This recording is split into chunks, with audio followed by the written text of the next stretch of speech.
আপনাকে ওপরে ওঠাতে কেউ আপনার জন্য বসে নেই, কিন্তু নিচে নামাতে অনেকেই তৈরি হয়ে আছে। কেউ যদি তোমাকে ভালো না বলে তাতে দুঃখ পেও না, কারণ এক জীবনে সবার কাছে ভালো হওয়া যায় না। রূপের জন্য হয়তো কিছুদিনের তুমি প্রশংসা কুড়াবে, কিন্তু গুণের জন্য তুমি আজীবন প্রশংসিত। তাই রূপের চর্চা না করে গুণের চর্চা থাকো রত। জীবনে যতই ভালো কাজ করো, একদিন সবাই ভুলে যাবে। ছোট একটা মন্দ কাজ করো, রেকর্ড হয়ে রয়ে যাবে।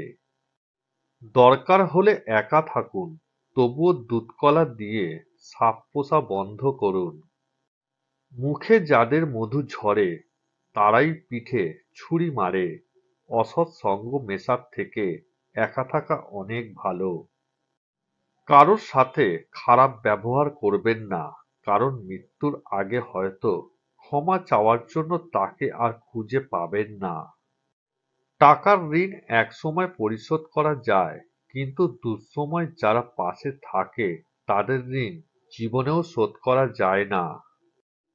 যৌতুক না নিয়ে শ্বশুরবাড়িতে পা রাখা মেয়েটি জানে মানুষ কত কথা বলতে পারে। দুনিয়াতে প্রিয়জন বলতে কেউ নেই, যা কিছু আছে সব প্রয়োজন। যখন প্রয়োজন ফুরিয়ে যায়, তখন প্রিয় মানুষগুলো রং বদলায়। স্ত্রী যখন অন্য পুরুষের সাথে শারীরিক সম্পর্কে লিপ্ত হয়, তখন স্বামীর সাথে এই 5টি আচরণ করবে। নাম্বার 1, সঙ্গী যদি আপনার ও পরিবারের পেছনে কম সময় ব্যয় করেন, তাহলে বুঝে নেবেন সমস্যা আছে।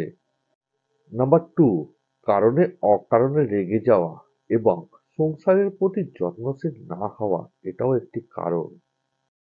নাম্বার 3, আপনার সাথে ড্যাশ সম্পর্কে বা শারীরিক মিলনে উদাসীনতা। নাম্বার 4, আপনার প্রতিদিনের রুটিন খুঁটিয়ে জিজ্ঞাসা করা যে আপনি কখন বাড়ি ফিরবেন বা কতক্ষণ সময় লাগবে সেগুলো। নাম্বার 5, সঙ্গী যদি হঠাৎ নিজের সৌন্দর্য সম্পর্কে অতিরিক্ত সচেতন হয়ে ওঠেন। মানুষের জীবনে কিছু সত্য। নাম্বার 1, 40-এর পর আর শিক্ষাগত প্রশংসাপত্রের কোনো মূল্য নেই।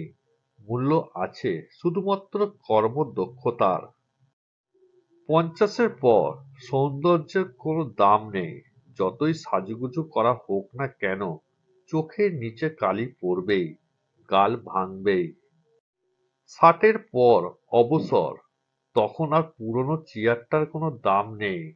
Group A, B, C, D সকলেই একই পরিচয়, প্রাক্তন কর্মী। 70-এর পর বড় বাড়ি আর ছোট বাড়ির কোনো তফাৎ নেই, কারণ ছেলেমেয়েরা সবাই বাইরে, বাড়িতে শুধু বুড়ো আর বুড়ি।